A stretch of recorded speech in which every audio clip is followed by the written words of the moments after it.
রাস্তার মধ্যে, রাস্তার ধারে একটা ছোট্ট জঙ্গল, আর ওই জঙ্গলের ধার দিয়ে রাস্তা আমি আমিনা যাচ্ছিলাম।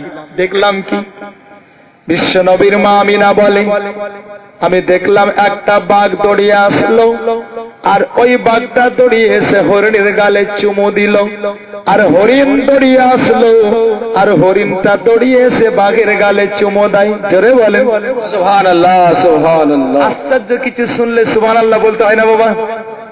দিল লাগা। হযরতে মা আমিনা ওই বাঘ এবং হরিণের প্রেম প্রীতি দেখছেন দাঁড়িয়ে। হযরতে মা আমিনা সহ্য হয়েছেন, তার কারণ যদি হরিণ বাঘকে দেখে আগেই পালাতে আরম্ভ করে, আর বাঘ হরিণকে দেখলে তারা শুরু করে দেয়। আজ মা আমিনা দেখতে আছেন, জানো, বাঘ হরিণের গালে চুমু দিচ্ছে, হরিণ বাঘের গালে চুমু দেয়। আইরে মা আমিনা দাঁড়িয়ে দাঁড়িয়ে দেখতে লাগলেন অবাক কাণ্ডখানা।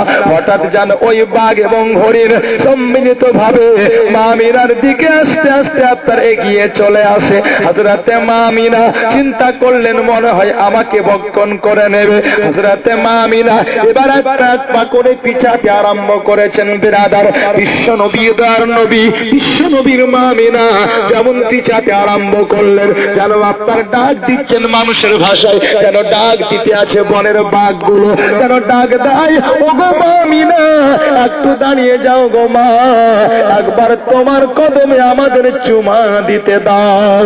বিশ্বনবীর মা আমিনা ওই জায়গাতে দাঁড়িয়ে গেছেন। বাবা, বনের বাঘ হরিণ আসলো, মা আমিনার পায়ে সবাই একে একে আপনার চুমো দিল। যেমন চুমো দিয়েছে, হযরতে মা আমিনা এবার জিজ্ঞেস করেছেন, বলতে আছেন, বলে, বাঘ বল, তুই হরিণকে দেখলে তাড়া আরম্ভ করিস, হরিণ তুই বাঘকে দেখলে ছুটে পালিয়ে যাস, আজ এক অপরের গালে কেন তোরা চুমো দিস বলে দে।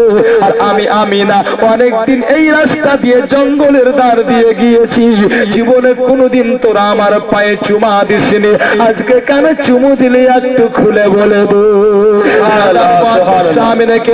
ওই বনের বাঘ এবং হরিণ গুলো বলতে আছে, ওগো মা আমিনা, একটা কথা মন দিয়ে শোনো, আসলে আমরা তোমার পায়ে চুমু দিলাম না, আসলে তোমার মাধ্যম দিয়ে আমরা আমাদের নবীর পায়ে চুমু দিলাম।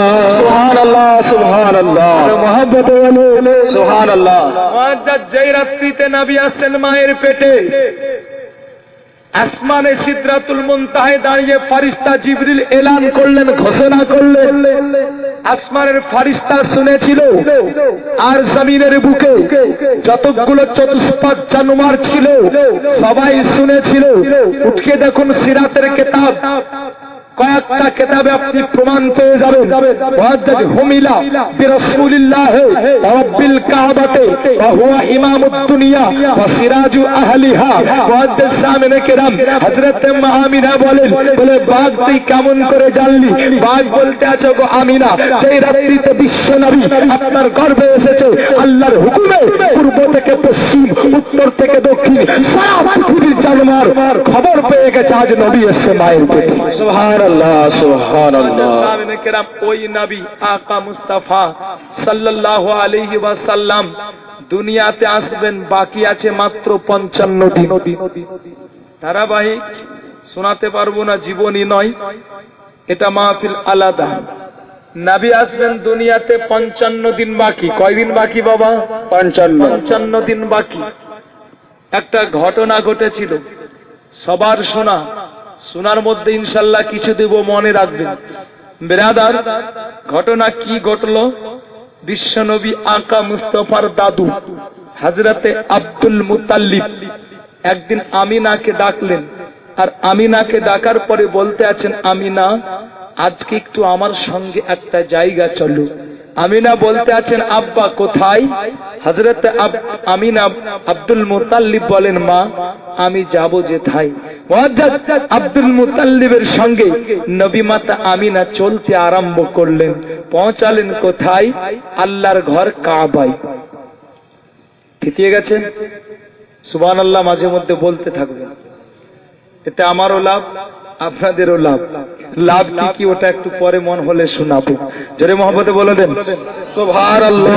নবী আকা মুস্তাফার দাদু হযরতে আব্দুল মুতাল্লিব বলতে আছেন, ইয়া আমিনা, আজকে তোমায় বেশি কিছু বলতে হবে না, আমি যা যা বলি এর পক্ষে তুমি শুধু বলবে আমিন। দালাইলুন নবুওয়াত উঠিয়ে দেখুন বিরাদার, হযরতে আব্দুল মুত্তালিব বলতে আছেন, আয় আল্লাহ, কাবা ঘরের সামনে দাঁড়িয়ে গিয়ে আব্দুল মুত্তালিব বলে, আল্লাহ আজ তোমার দরবারে বলি, এ রব্বে কায়নাত, প্রত্যেকটা মানুষ তার আপন আপন জিনিসের হেফাজত করে, রব্বুল আলামিন সারা পৃথিবীর মানুষ জানে কাবাটা হচ্ছে একমাত্র তোমার ঘর। আল্লাহ পাক গো, শুনলাম এই কাবাকে ভেঙে দেওয়ার জন্য, গুড়িয়ে দেওয়ার জন্য আব্রাহা চলে এসছো, অতএব এ রব্বে কায়নাত আজকে তোমার ঘরে ইবাদত তুমি করে নাও। আব্দুল মুত্তালিব বলতে আছেন বিরাদার, বিশ্ব নবীর মা আমিনা আমিন আমিন করতে আছেন মুআজ্জাজ, আমার নবী আছেন মায়ের পেটে, মাত্র 55 দিন আছে দুনিয়াতে আসতে বাকি। হযরতে মা আমিনা আমিন আমিন করতে আছেন বাবা, হঠাৎ করে একটা নূর আমিনার কপাল থেকে আপনার বেরালো, আর ওই নূরের জ্যোতিটা গিয়ে আল্লাহর ঘর কাবাতে লাগলো, কাবার দেওয়ালটা ভেদ করে ওই নূরটা গিয়ে আসমানের সঙ্গে যোগ দিল। যেমন যোগ দিয়ে দেওয়া, আব্দুল মুত্তালিব বলছে, আমিনা চলো রে মা, আমি আব্দুল মুত্তালিব আমার দোয়া কবুল হয়ে গেছে। সুবহানাল্লাহ, প্রমাণ পেয়েছি কবুল হয়ে গেছে। আসলেন বাড়িতে আব্দুল মুত্তালিব, লোকজন নিয়ে একেবারে পাড়ার লোকজন নিয়ে আপনার চললেন কোথায়? ওই পাহাড়ে।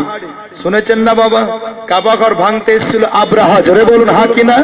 শোনা আছে না? শোনা আছে আপনাদের? মুআজ্জাজ আল্লাহ পাক রব্বে কায়নাতের কোরআন এর সাক্ষ্য।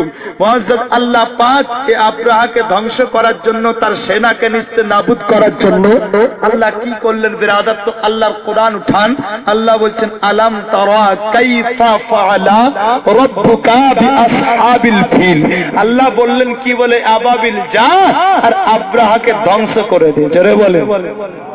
আচ্ছা একটা কথা বাবু মাথায় আসে না, আল্লাহ যদি সিংহকে বলতেন কি সিংহ যা, আব্রাহা এসছে হাতি নিয়ে আমার কাবাকে গুড়িয়ে দেওয়ার জন্য, এই বনের সিংহ চলে যা, আব্রাহার লোকজন সব খেয়ে নে। আচ্ছা সিংহ আসতো না বাবা? আল্লাহ যদি বলতেন কি আব্রাহার সঙ্গে নিয়ে এসছে বড় বড় মোটা মোটা হাতি, এই জঙ্গলের হাতি তোরা চলে যা, জঙ্গলের হাতি একটাও থাকতো? আল্লাহর হুকুমে সব আসতো, আব্রাহার হাতিকে ধ্বংস করে দিত, ঠিক কিনা বাবু বলো? একবারে ধ্বংস করে দিত। কিন্তু আল্লাহ না সিংহ না হাতি, আল্লাহ বলছেন আবাবিল যা, আবাবিল প্রস্তুত। আল্লাহ বলতে আছে বলে আবাবিল যা, अबाबिल जा और कंकर उठा, मगर कंकर वही उठाना जिस पर तेरा नाम लिखा हुआ है। जोरे बोल मोहब्बत, सुभान अल्लाह सुभान अल्लाह। এটা ফিতরত আগেই বলেছি বিরাদার, না শোনা না আপনার না শোনা কথা আমি বলতে ভালোবাসি না, পছন্দ করি না। ইনশাআল্লাহ দলিল দিব। আল্লাহর কোরআন উঠিয়ে দেখুন, কোরআনের তাফসীর, তাফসীরে রুহুল বায়ান 15 নম্বর খণ্ড। ওয়াজের ছোটখাটো তাফসীর নাই, লম্বা তাফসীর। যদি আপনার দাড়ি পাল্লায় ওজন করতে যান 36 থেকে 37 কিলো ওজন হবে। ওয়াজের 15 নম্বর খণ্ডতে লেখা আছে, ওয়াজ আল্লাহ বলছেন এ আবাবিল যা, কিন্তু উঠা ওই কঙ্করটা, যে কঙ্কারে তোর নাম লিখা আছে আর ফেল ওর উপরে, যাকে মারার জন্য তোর উপরে নির্দেশ আছে। ওয়াজের জোরে মহব্বতে বলেন সুবহানাল্লাহ। আবাবিল কত বড়? আবাবিল এত বড় একটা পাখি, আবাবিল এত বড় একটা প্রাণী, যে আবাবিল পাখিকে আপনি হাতের তালুতে রাখার পরে যদি আঙুল দিয়ে ও রগড়ি দেন, ওয়াজের হাতের আঙুলের আপনার রগড়ানিতে আবাবিল পাখির প্রাণ চলে যাবে। আল্লাহ বলছে আবাবিল যা, মगर कंकर वही उठाना जिस पर तेरा नाम लिखा हुआ है। আবাবিল আসলো, कंकर উঠালো যেটাতে ওর নাম লেখা ছিল, ফেললো ওর উপরে, যাকে মারার জন্য ওর উপরে নির্দেশ ছিল। সুবহানাল্লাহ সুবহানাল্লাহ। একটা কথা আমার মাথায় গুরগুর করে, একটা কথা মুআজ্জাজ এখনো নিতে পারেননি, একটু দিয়ে দিই এ বিরাদার। আচ্ছা আবাবিল কাঙ্কারের লেখা পড়লো, জোরে মহব্বতে বলেন সুবহানাল্লাহ। আপনারা কি বলেন বাবু? কাঙ্কার পাথর না, ছোট্ট গুলো না, কত বড় হয়? একেবারে ছোট্ট না। ওতে যদি কিছু লেখা থাকে তো যেমন তেমন ব্যক্তির আমাদেরও চোখে ধরবে না, ঠিক কিনা বাবা? ওটা পড়ার জন্য মনে হয় আপনার মেশিনের প্রয়োজন, কিন্তু আবাবিল পাখি, আবাবিল পাখি পড়ে নিল। একটা কথা বিরাদার, একটা ছোট্ট প্রশ্ন, আচ্ছা, আবাবিল কোন কলেজে লেখাপড়া করেছিল? মহব্বতে বলেন, দিল লাগান, জোরে বলেন সুবহানাল্লাহ। আবাবিল কোন কলেজে পড়েছিল? আবাবিল কোন মাদ্রাসায় লেখাপড়া করেছিল? জবাব আসছে এটাই, বলে মাওলানা আবাবিল না কোনো কলেজে, না কোনো স্কুলে, না কোনো মাদ্রাসায় লেখাপড়া করেছে। বলে লেখাপড়া না করে পাথরের লেখা পড়ে নিল, কাঙ্কারের লেখা পড়ে নিল। তো জবাব দিচ্ছে, বলে মাওলানা এটা আপনার মাথায় ঢুকে না। আল্লাহর সৈন্য আবাবিল আল্লাহ পাঠালেন, তাই আবাবিল পাখিকে পড়ার ক্ষমতা আল্লাহ দিলেন। বলে এই কাম্বা, যখন আবাবিলের বাড়ি আসে তখন বলছে আবাবিলকে পড়ার ক্ষমতা আল্লাহ দিয়েছে, তাই আবাবিল কাঙ্কারের লেখা পড়ে নিয়েছে। কিন্তু যখন আমি আমার নবীর কথা বলি, আমার নবী বৈজ্ঞানিকের বাপ, আমার নবী দার্শনিকের বাপ, আমার নবী ইতিহাসের বাপ, আমার নবী হচ্ছে সমস্ত শিক্ষকের বাপ, তখন কেন মানতে চাও না? তখন বলো কি মোহাম্মদ কোন স্কুলে লেখাপড়া করেছে, মোহাম্মদ কোন মাদ্রাসায় লেখাপড়া করেছে, তখন কেন মানো না? বলে কাম্বা, যখন আবাবিলের কথা আসে তখন বলছে আল্লাহর তাআলা জ্ঞান দিয়ে আবাবিল কাঙ্কারের লেখা বলো, কিন্তু নবীর ব্যাপারে মানতে তুমি রাজি কেন হও না? বুঝা যাচ্ছে নবীর